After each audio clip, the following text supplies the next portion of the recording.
We've done 2 Megapops with the Tack Zone. We've done it with Inferno Ring.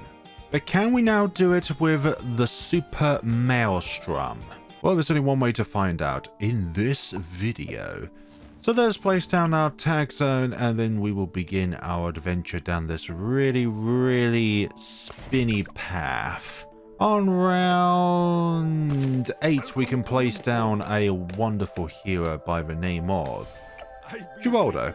Tack Shooters, aside from the Inferno Ring, are the only towers in the game, I believe, that doesn't have any targeting priorities. But again, there's also the Ice Monkey as well, until you get Cryo Cannons, which then have some kind of targeting priority to them. So I don't think there are any other towers which have this unique attribute about them, but a lack of targeting priorities unless you go down a particular path. So faster shooting, even faster shooting, and then the rest of the upgrades on the Tack Shooter will be on the middle path itself. Otherwise, this will be an entirely different video, and we've already done the other Tack Shooter tier 5s. Blade shooters are up, and this increases the width of each projectile, and I think it also increases the pierce of the projectiles themselves, but it doesn't increase their damage. They can still only do 1 damage a time, I believe. Let's see. Yeah, only 1 damage at a time. Even though we're doing okay at the moment, we're going to fall off on damage incredibly quickly, so we're going to need the Alchemist up as soon as possible in order for this thing to start popping even more balloons with each blade that it shoots out, or in this case, Snowflake. Now, we won't be able to get Berserker Brew on this next round because we're going to need a way of being able to pop camos. So there goes the invisibility potion on Geraldo.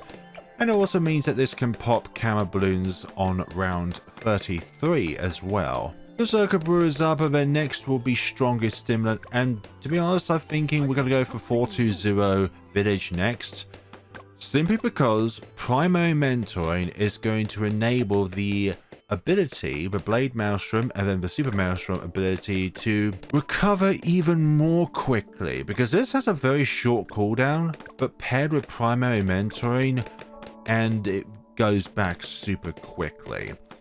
And then actually in some ways you could possibly pair it with an Energizer as well, and it could probably come back more almost instantaneously. But we don't want an Energizer because we want this thing to accumulate all of the pops, not the help of an Energizer as well. Strongest Stimulant is up and fully operational. We will be getting a Permabrew at some point during this game, but not right now. I have other priorities. Actually, we could pursue Super Blade Maelstrom, for a very cheap price, and that'll enable us to have a safe net when it comes to popping the first Moab class balloon on round 40. Oh hello, we're gonna need ourselves the invisibility potion again for these regrow camo green balloons. I know I'm doing this on Resort again, and there are probably people out there that are bored of me playing Resort for these challenges, but honestly, for a tower like the Tack Shooter, this is a map that really utilizes the extremely short length that the Tack Shooter has. And also, it attacks around it, not in a straight line. Get our village up, and you know what? We're going to take a slightly different path. Monkey Commerce, and then we're going to put down another monkey village right next to it, and that's also going to be a monkey commerce. We're going to pursue a 402 and a 042, or if we can actually do it, a 052. There we go. That ability enables this to be able to pop Moabs quite easily, actually, and also it recovers extremely quickly, which is lovely to have on a tower which is on its own relatively weak. A radar scanner. What do we do after this? Jungle drums, and then afterwards primary training for that increased damage. Is it increased damage? I don't think it is increased damage, but it's increased other things. Increased radius. So more projectile pierce and oh dear, me and my reading. But this is the important one. Primary mentor. Actually, both of them are important. But this increased range. Okay, not so bad. Pretty good, actually. But reduced ability cooldowns. On a tower which has a very quick cooldown anyways, the prime mentoring is going to be extremely important for later on. There we go. Now that's in play, and that will recover even more quickly. Fortified ceramics are a little bit of an issue, so we're going to be using the ability on that. Hopefully with the regular ceramics won't be having the same issues. There we go. That clears it all up. Now we're going to fare around 49 with all of this pierce to accommodate with. There we go. Just going to use it when the ceramics are there. That's probably actually was the best time to use the round. I was going to say use the round there, but use the ability on the round. Oh, but then there's also these regrow rainbows. The alchemist is coming in clutch with the strongest stimulant there. Oh, come on. Oh my gosh. The acidic mixture dip is wearing off very quickly. Oh, I should have applied that even sooner. Or we could have gotten that in half for money that we had when we purchased it. We could have avoided that lead issue if I was just a little bit more responsive. So, how are we going to fare on here? Yeah, we're going to need to use the ability. And that sweeps all that up. So our next objective is Super Maelstrom. I feel like that's going to be absolutely key for our survival. But yeah, all of these are making it quite far along the track. So no thank you. Going to be utilizing the extremely quick recharge time of this ability in order to pop any excess balloons and also just balloons in general. Ah, I should have saved it for this, but by the time that second will come around, it'll be the best point in order to use the ability. There we go. Also, do you know a very good thing about this ability? It pairs extremely well with Overclock because it increases the amount of blades that spawns out of the tower itself. So it's not just the attack speed that it increases, but the amount that spawns out of it, which is a very nifty thing to have, actually. Ooh, but these are making it very far. Ability. Oh. Oh, gosh, I did not want to chance that. Look at where those red rainbows are. I don't think those blades are going to make it in time. Let's put ourselves some hot sauce on the Blade Maelstrom, and then we'll be able to have a bit of an easier time against all of these balloons. Our one moment of sharpening stone glory, because when this upgrades to Super Maelstrom, you won't be able to put sharpening stone on it at all, because I think for the reason of when you get Super Maelstrom, this will be able to pop frozen and or lead balloons by default. There it goes, Super Maelstrom time, and as you can tell, there is no sharpening stone left on the Super Maelstrom because of the fact that this thing can now pop frozen and or black, so say black balloons. They're frozen and or lead balloons by default. It's whenever you get an upgrade that alters the blade, the dart, any other kind of sharp object to be able to pop other kinds of balloons outside of what it can regularly pop, that's not lead and or frozen, it means that you won't be able to apply the sharpening stone on it anymore, because we've got a sharpening stone but we can't put it on the tower in question, because this thing now by default with its blades or its darts or any other kind of thing going on there, so your darts and blades, so if anything alters the kind of balloons that this can pop from the darts and blades, then you won't be able to apply the sharpening stone on it. So with the destroyer, for example, even if you get hot shots in order to pop lead balloons, you can still apply the sharpening stone on the destroyer because of the fact that the darts themselves by default cannot pop leads and frozens. I hope it makes sense for everybody, but I know that I said several words several times. Oh, look at that go. That's beautiful. That is really beautiful, and that recharge is also incredibly beautiful. Let's see, fortified Moabs, not a problem whatsoever. So now we're going to put down our wonderful friend Overclock and see how we go from there. I did mention in one of my previous videos that in all of my 2 Megapops videos, I've always had an overclock down. There is one video in which that is not the case, and that is Spirit of the Forest. I never placed down an overclock on my Spirit of the Forest 2 Megapops video. In every other one, I am 99.9% sure I have put down an overclock in order to help out my 2 Megapoppable tower in question. Let's see, try that again. So once we get an overclock, then it will be permabrew time. There we go, overclock is in place. Also, all these balloons down here at the bottom left, they are not supposed to be down there. Okay, overclock is in place. Now you'll be able to see the extreme splendor of both overclock and the Super Maelstrom ability in text. Look at that! Or maybe just makes them spawn out quicker rather than actually more of them spawning as well. Maybe I've got that little bit of a description wrong there. It just makes them churn out faster rather than churning more of them and making them churn out faster. Yeah, it's best to use the ability when the toughest of balloons are in this circle, because that's the focal point where all the blades spawn out from. You see how quickly that BFB went down there? And it's simply because of the fact that we used the ability at that given point in time. So let's use that. Clear up some of these ceramics. I love reading my comment section, but some people ask for such ridiculous challenges like do a 2 Megapops with an unupgraded tower. I'm thinking, how the hell is anybody able to do that?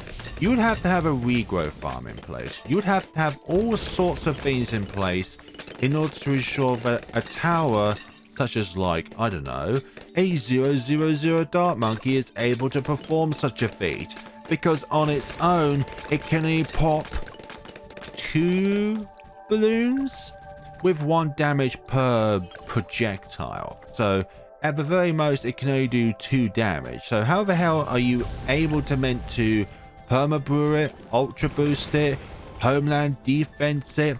Even with all of that combined, the 000 Dart Monkey is just appalling when it comes to all of these different kinds of balloons around the track. Like, it just can't handle all that. So when some people say, like, do a 000 2 Megapops, or do a, oh gosh, what was another one that people keep suggesting? A pod? Sorry, not a pod. I've already done pod. A rod or a mad. Like, I like the premise of doing it because of the fact that once you actually get it, then then you're in business. But it's actually getting to that stage is really difficult. Like, I don't think at all that Rocket Storm can hold out all of those balloons until we get the mad. I don't think the Plasma Accelerator can hold out all the balloons until we get the Ray of Doom. Getting to it, yes. Getting it will mean we can, like, leisurely go through the rest of the game, although this is very bad against Super Ceramics. But there are some suggestions which are nigh on impossible. Ooh, this might be a little bit of an issue, but the ability came back quick enough so we can clear up all of those regrows. Yeah, that's something I'm gonna have to take into account. We can't subtract pops from the Alchemist because that's not our 2 Megapops tower. This is our 2 Megapops tower, and anything excess over at the very end of the game, we have to subtract it from the total count of the Super Maelstrom in this case. Round 79, there's all of these wonderful rainbow regrow balloons to deal with, but we are dealing with them quite well. And luckily, the strongest stimulant stays up for a good amount of time, so we don't need to worry about it. The acidic mixture dip obviously runs out very quickly, which means we'll always be able to do bonus damage against ceramic balloons and Moab class balloons.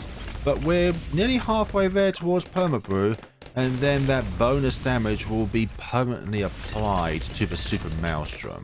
Because I think when it churns out its ability, it also completely drains. Yeah, there we go. It completely drains the Super Maelstrom because it's attacking so quickly.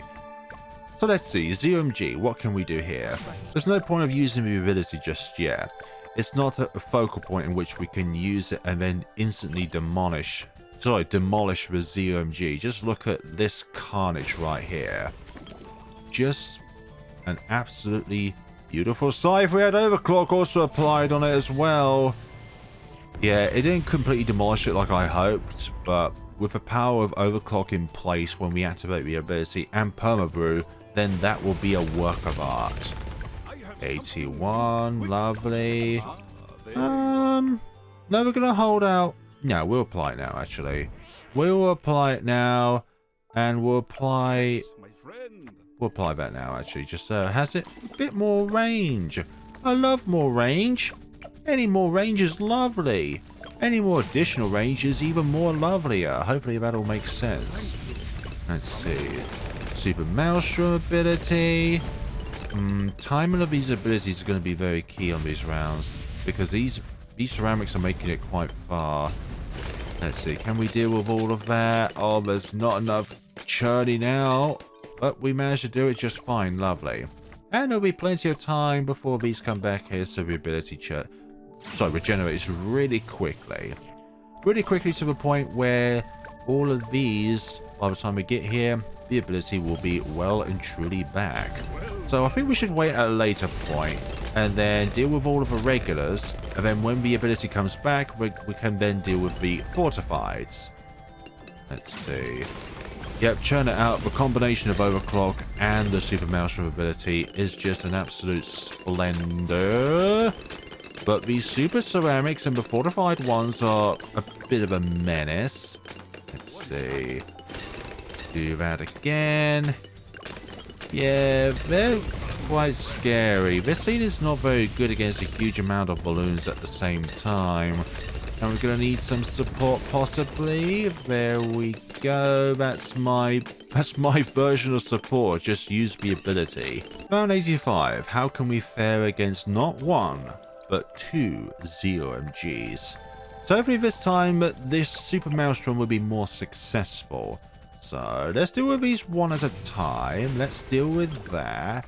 And that is much more successful because we activated overclock before churning out the Super Maelstrom ability. That's brilliant. And that as well. I love that. Fortified BFBs. Again, not going to be a huge issue. We're going to activate the ability once this comes over. I actually should have waited for the overclock, really. But nonetheless, so there we go. Yeah, this deals with all of them quite easily. Very easily. And do that as well. And that is round 86. Now, round 87. 4 ZOMGs. Although they all are rather clumped together, so let's wait. Now. That didn't turn out the results I thought it was going to be, and that might do more damage to me than good, actually. Ooh, do another Super Maelstrom ability. But these are...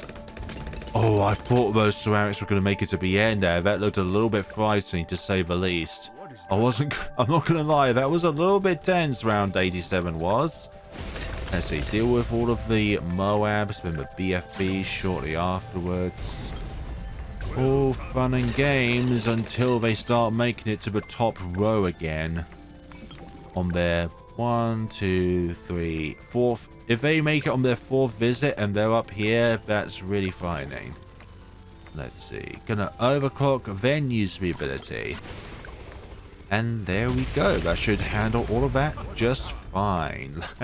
89. Let's see how this goes along. Use it now simply because they're all nearly within this radius. And fortified balloons. Oh, we can actually use permabrew. Lovely. Or purchase permabrew. So now that that's in place.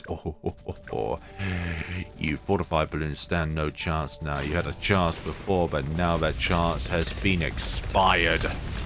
So what can we do with the rest of our money? We can put down a glue gunner for our support. Like so. Let's see. Deal with the pesky DDTs. I swear DDTs are the main killer on a lot of chimps runs. Not the bad, but the DDTs. Around 92, we're going to wait until we can apply the overclock again before we use the ability. There we go. And that will completely shred all of them to pieces. Round 93, more DDTs, but guess what? Our ability is back in action. New DDTs, thanks to the power of the MIB and the Permabrew, you do not stand a chance. Relentless Glue is operational, and the overclock is now once again active. Round 94 is a very big round, but we have a very big amount of projectiles to share out, just like so. Not dealt with all of them, but we will be able to have the ability back in action. Just absolute carnage going on there. But then again, these are a little bit of a struggle. Why are these a struggle? But we cannot use the ability just yet. We need to wait until the DDTs come before we can use the ability.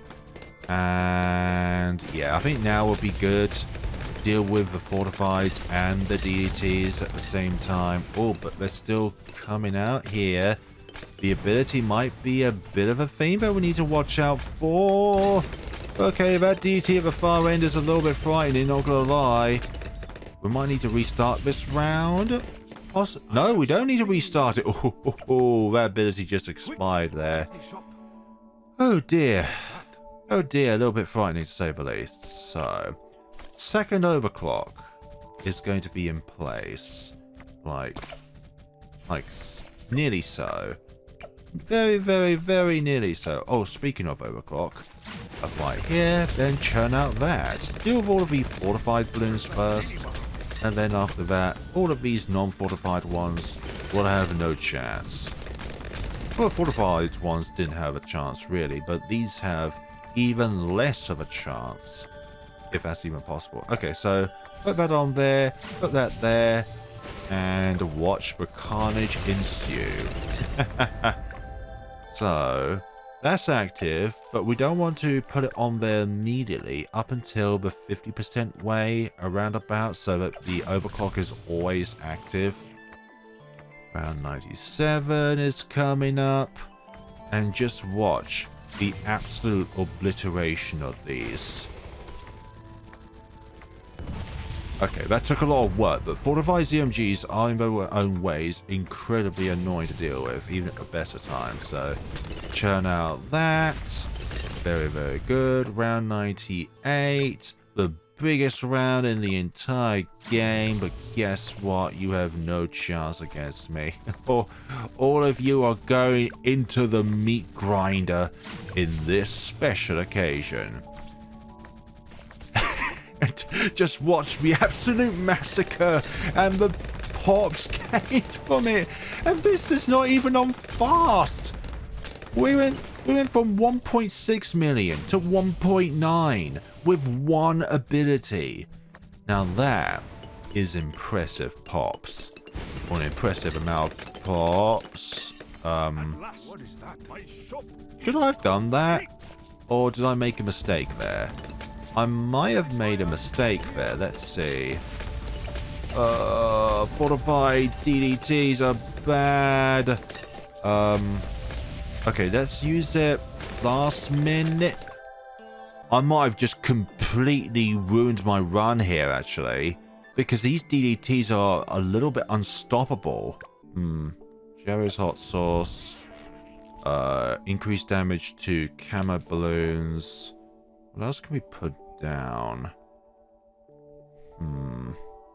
Suppose, yeah, we could put these down, actually. I've completely forgotten about these, actually. And another one over there, so we get double the effect in that same area. Don't want pickles, because then our attack speed will drop. What else can we put down that could help us out? How much is a first strike? 14... About 15 and a half. The amount of money that we have, we could rely on a first strike to help us out against the bad. But again, I don't like the first strike. It is it is a less damage controlling tower once this enters its once the towers enter its vicinity, because then it can just keep on attacking, and there's no obstacles to prevent the submarine from not attacking balloons when they're nearby, which is why I've always preferred the Moab Eliminator as a damage controller. Even though it costs more, you can put it behind an object so that the only time when it can actually attack is when you use its ability. But anyways, let's get going on this adventure. Let's see how this gets along now. So, I think that's a bit better. There we go. I think we're... Why are you not being... Oh god, that's quite irritating actually. Like sometimes when that does not compute, that it should be a thing that computes at times. So put that on the field and hopefully we'll be able to do the damage that we need in order to prevail through this. Like, this is the part I don't like. This can just keep on attacking, and that is an annoying thing to have. Let's see. That's that. Okay, 1.98. That's good. Yeah, we're there. We're definitely there. Don't need to worry about anything else. Anything else whatsoever. So that does all that, and yeah. I was a little bit worried about round 99 there, and thinking I should not have used the ability in round 98 at the very end of it in order to do all of that. So that is all good and fun. So 3 out of 3 when it comes to the tier 5 Tack Shooters were 2 Megapops. I'm going to leave the next video aside from the Saturday boss event. That's not a mystery video, by the way, but I'm going to try and do a particular 2 tower chimps combination. I would like for you to put down in the comment section below of what that 2 tower chimps might be, and then I'm going to completely surprise all of you. Thank you so much for watching. Please, by all means, if you are going to purchase anything from the store, use the creator code Flare Balloons, and that will help me out. Thank you so much for watching, and take care of yourselves, everybody.